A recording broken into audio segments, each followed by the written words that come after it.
जय हिंद, राधे राधे, जय श्री कृष्णा। आज हम लोग का विषय है हैलो एल्केन। यह ऑर्गेनिक केमिस्ट्री अर्थात कार्बनिक रसायन का काफ़ी महत्वपूर्ण टॉपिक है। तो हम लोग लेक्चर के प्रारंभ में यह जानेंगे कि हैलो एल्केन कहाँ से उत्पन्न हुआ। तो फ्रेंड्स, नाम से ही स्पष्ट है, हैलो एल्केन। अब आप जानते होंगे कि फ्लोरीन, क्लोरीन, ब्रोमीन और आयोडीन को हम लोग हाइड्रोजन फैमिली कहते हैं, हाइड्रोजन परिवार कहते हैं। और हाइड्रोकार्बन वे कार्बनिक यौगिक होते हैं जो कार्बन तथा हाइड्रोजन के मिलने से बनते हैं। हाइड्रोकार्बन को हम लोग दो वर्गों में डिवाइड करते हैं, संतृप्त हाइड्रोकार्बन और संतृप्त हाइड्रोकार्बन। संतृप्त हाइड्रोकार्बन के अंतर्गत आता है एल्केन। तो एल्केन एक ऐसा हाइड्रोकार्बन होता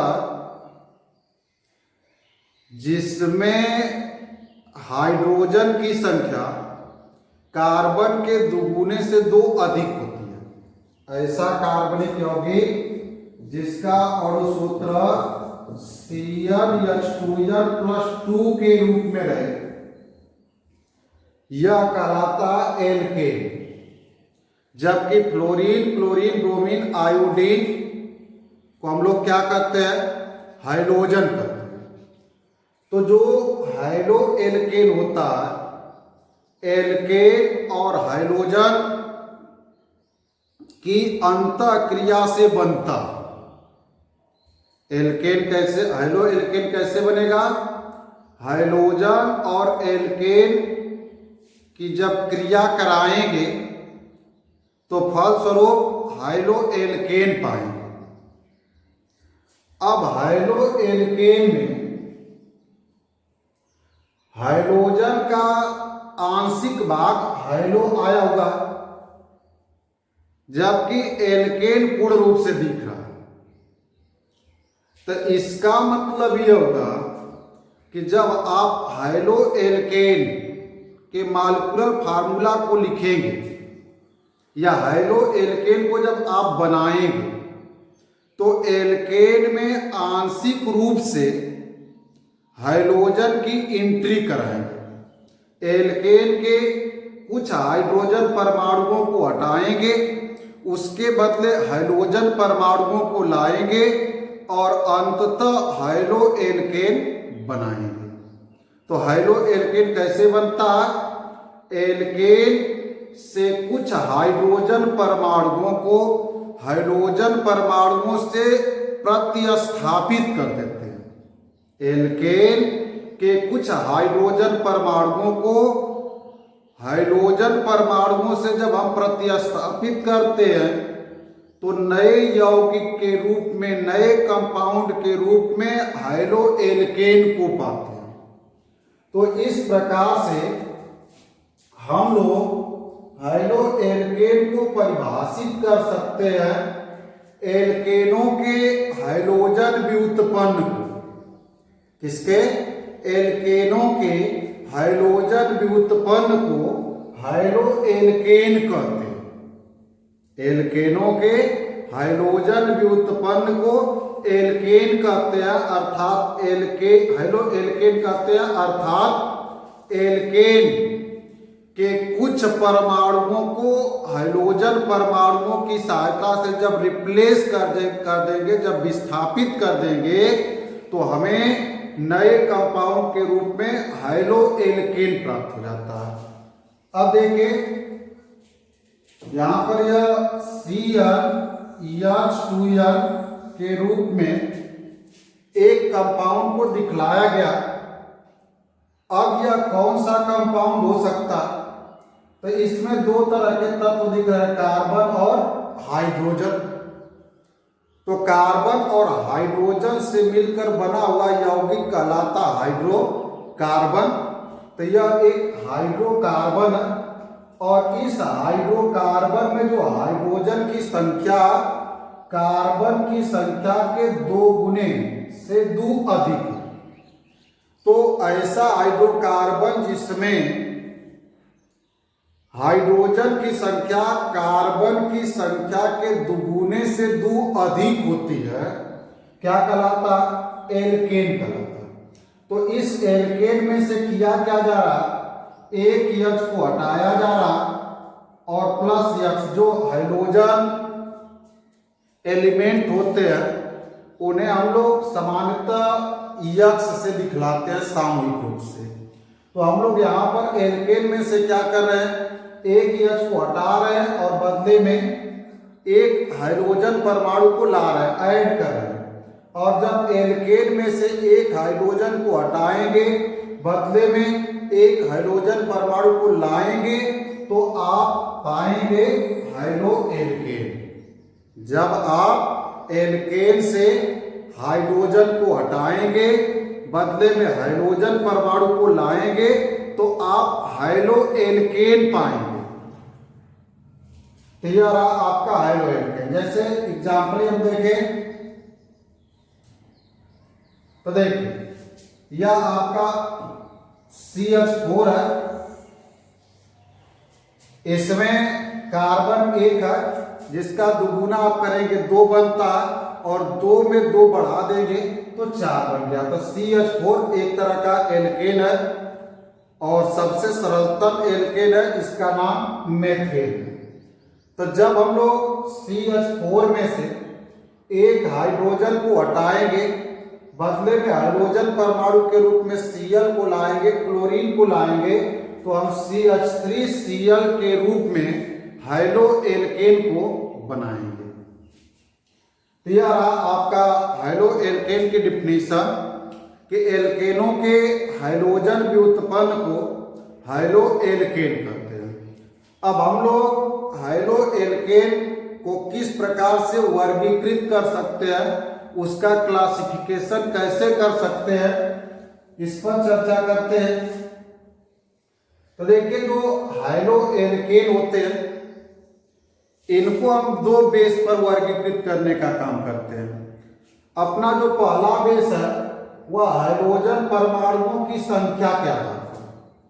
हम लोग हाइड्रो एल्केन को हाइड्रोजन परमाणुओं की संख्या के आधार पर अलग अलग श्रेणियों में डिवाइड कर सकते हैं। जैसे यह अपना मेथेन है CH4, और जब इस मेथेन में से हम एक H को हटाएंगे, बदले में Cl को लाएंगे और CH3Cl बनाएंगे, तो यह एक ऐसा हाइड्रो एल्केन बना जिसमें हाइड्रोजन परमाणु की संख्या 1 है। और जब किसी हाइड्रो एल्केन में हाइड्रोजन परमाणु की संख्या 1 होगी, तो उस हाइड्रो एल्केन को मोनो हाइड्रो एल्केन कहा जाएगा। जब किसी हाइड्रो एल्केन में हाइड्रोजन परमाणु की संख्या 1 होगी, तो आप उसे क्या कहेंगे? Mono hydro alkane. अर्थात वे हाइड्रो एल्केन जिसमें हाइड्रोजन परमाणुओं की संख्या 1 होती है, वे हाइड्रो एल्केन जिसमें हाइड्रोजन परमाणुओं की संख्या 1 होती है, मोनो हाइड्रो एल्केन कहलाता है। आगे बढ़ते हैं। अब हम लोग इस मोनो हाइड्रो एल्केन में से एक H और हटाएंगे, बदले में Cl को बढ़ाएंगे, तो हम CH2Cl2 पाएंगे। और CH2Cl2 एक ऐसा हाइड्रो एल्केन है जिसमें हाइड्रोजन परमाणु की संख्या 2 है।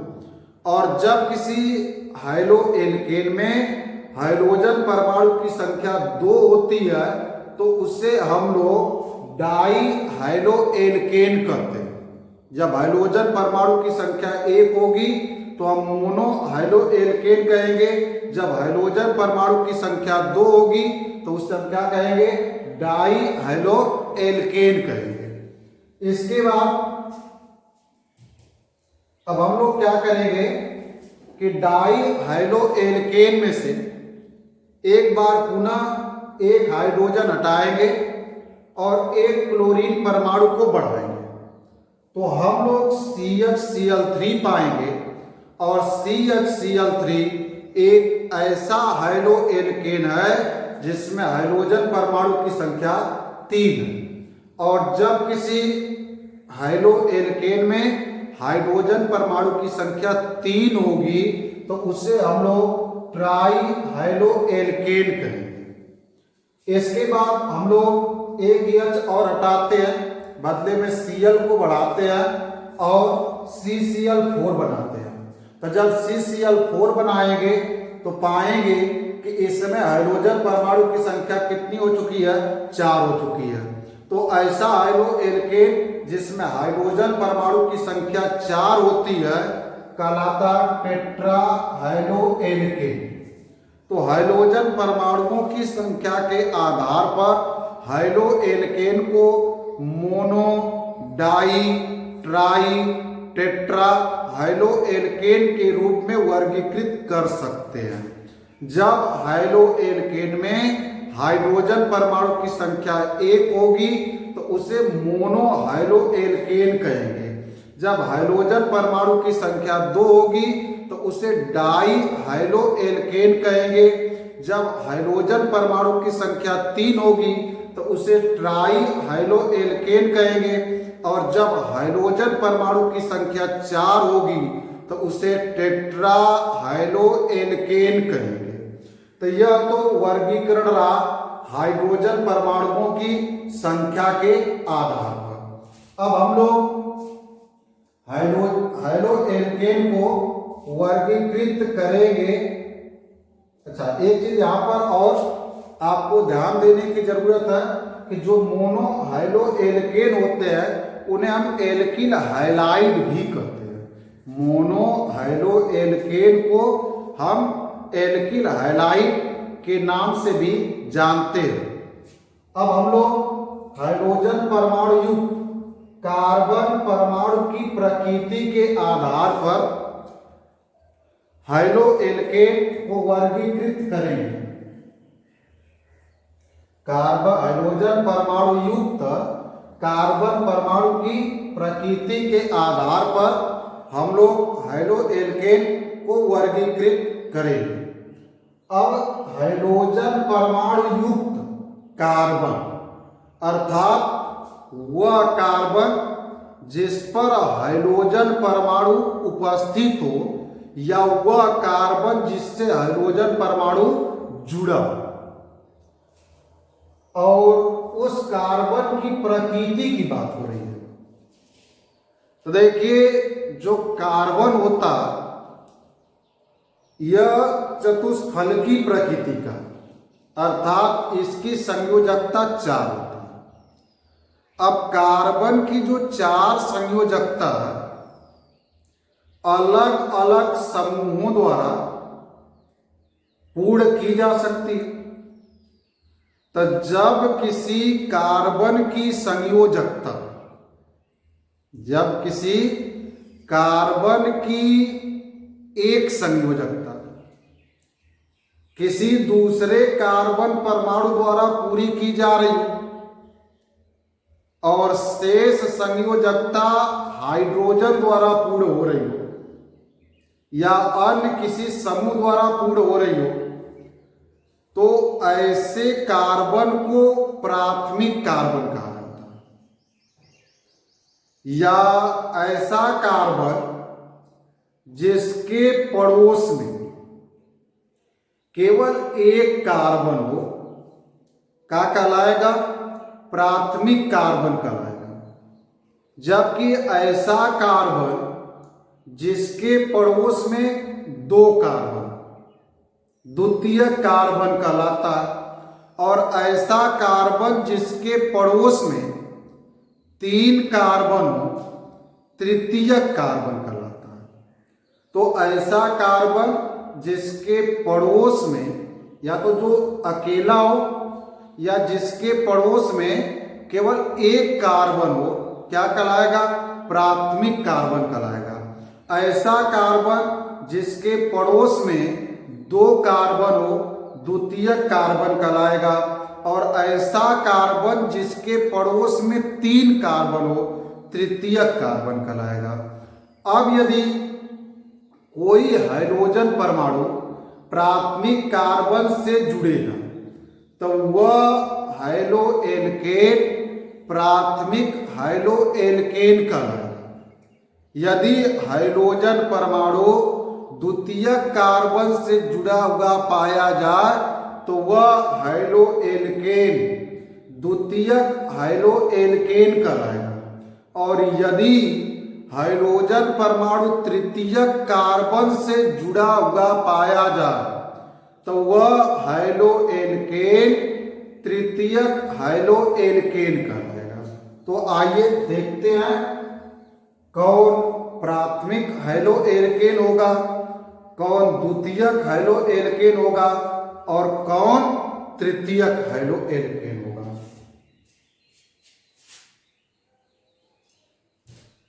तृतीयक।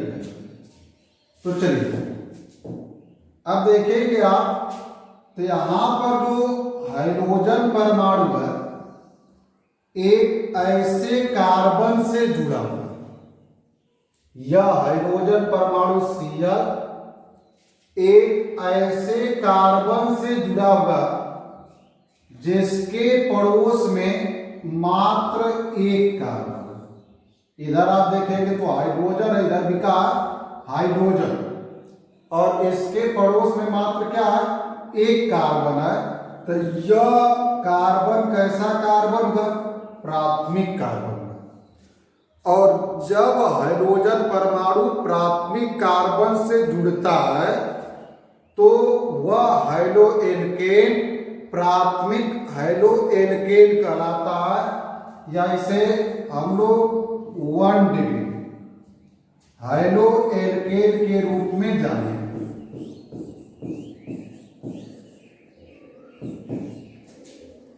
तो यह रहा अपना प्राथमिक हाइलो एल्केन।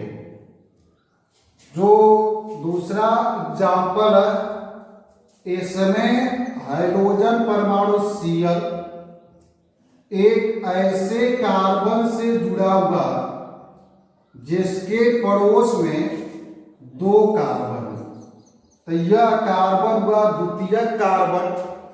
और द्वितीयक कार्बन से जुड़े हुए हाइड्रोजन परमाणु युक्त हाइलो एल्केन को द्वितीयक हाइलो एल्केन कहते हैं। तो यह अपना क्या रहा? द्वितीयक halo alkane, 2 degree halo alkene.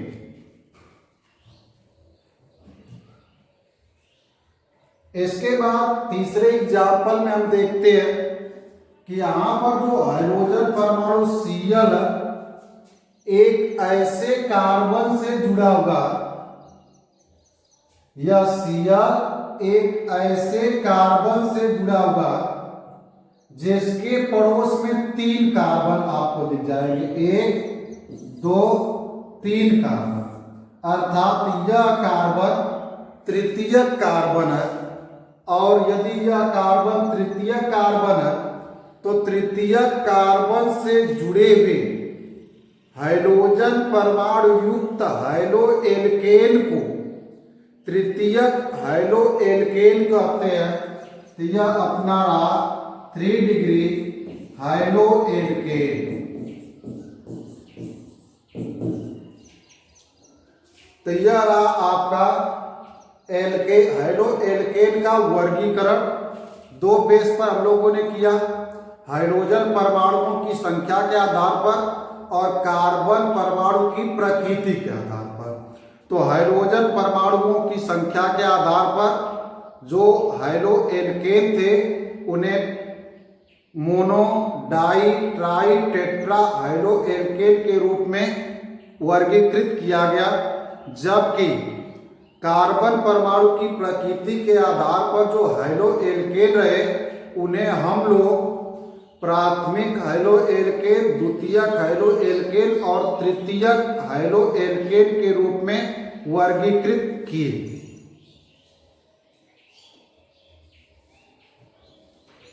अब इसके बाद हम लोगों को हैलो एल्केन का नामकरण करना, नॉमेनक्लेचर ऑफ हैलो एल्केन्स। तो हम लोग हैलो एल्केन का नामकरण कैसे करेंगे?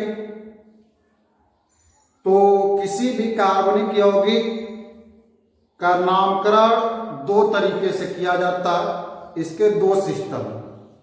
अपना जो पहला सिस्टम होता है उसे हम लोग कहते हैं साधारण पद्धति या निरर्थक पद्धति। साधारण पद्धति में जो नाम होते हैं वह यौगिक के सोर्स के आधार पर रखे जाते हैं। जैसे पहले के समय में जब किसी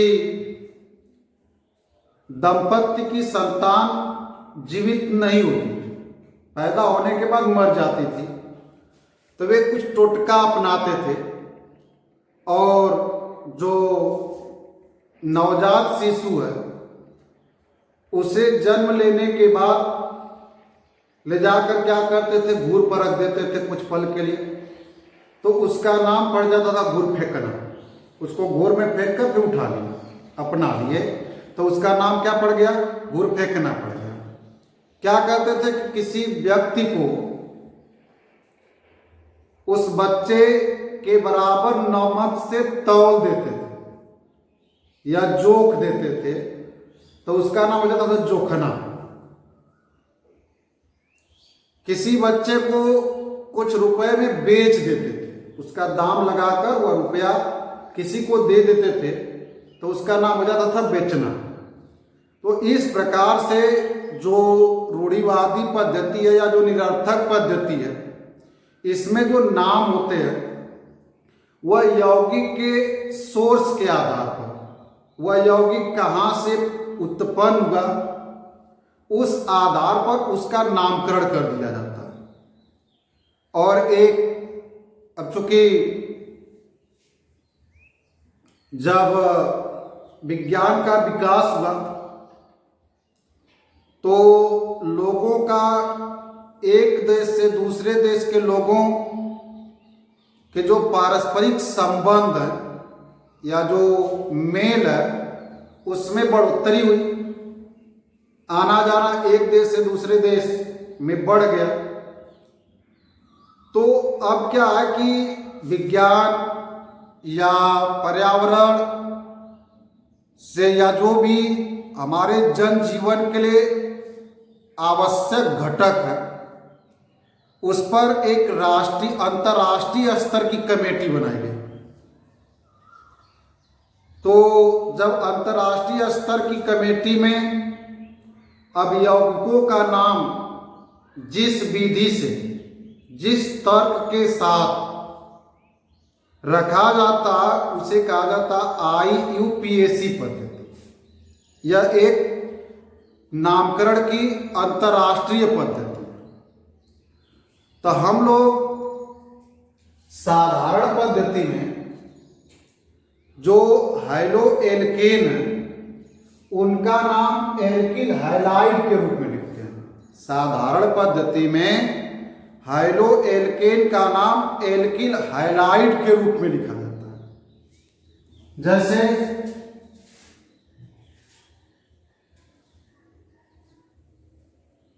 यह देखिए CH3Cl। अब CH3Cl का नाम लिखना, तो CH3Cl में CH3 को हम मेथिल बोलेंगे और Cl को क्लोराइड और CH3Cl का नाम होगा मेथिल क्लोराइड। अब CH3 को हम लोग मेथिल काहे बोल रहे हैं? तो अभी आपको कुछ क्षण पहले बताया गया कि Cl H2N+2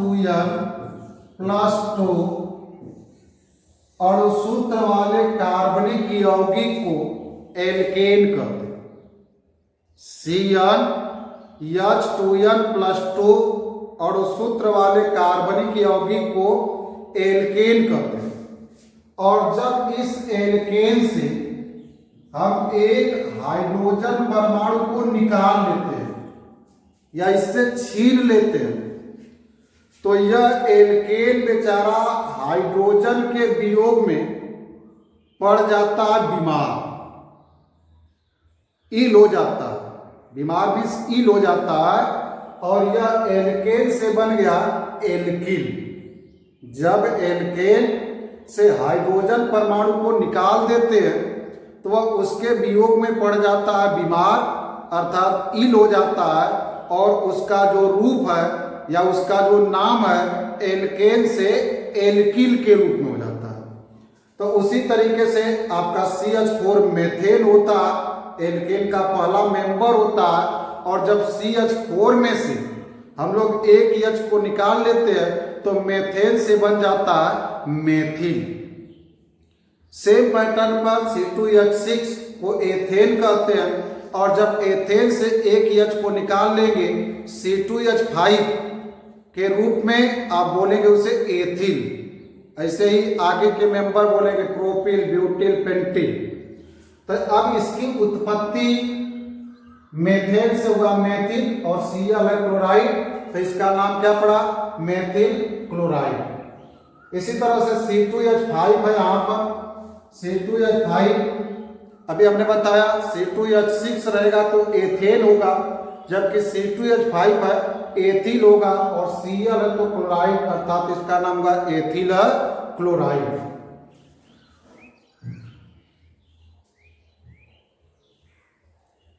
फिर यह CH3 CH CH3 भी है। तो देखिए जो CH3 CH CH3 है इस समूह को हम लोग आइसो बोलते हैं। CH3 CH CH3 को क्या बोलेंगे आइसो बोलेंगे। और यहाँ पर 3 कार्बन है तो एक कार्बन के लिए मेथ, 2 के लिए एथ, 3 के लिए प्रो, ब्यूट, पेंट, यह सब कक्षा 10th स्तर पर आप वर्ड रूट के रूप में पढ़ेंगे। तो अब यहाँ पर 3 कार्बन तो हो गया प्रोपिल, यह होगा आइसोप्रोपिल और Br है तो ब्रोमाइड। इसका साधारण नाम होगा आइसोप्रोपिल ब्रोमाइड।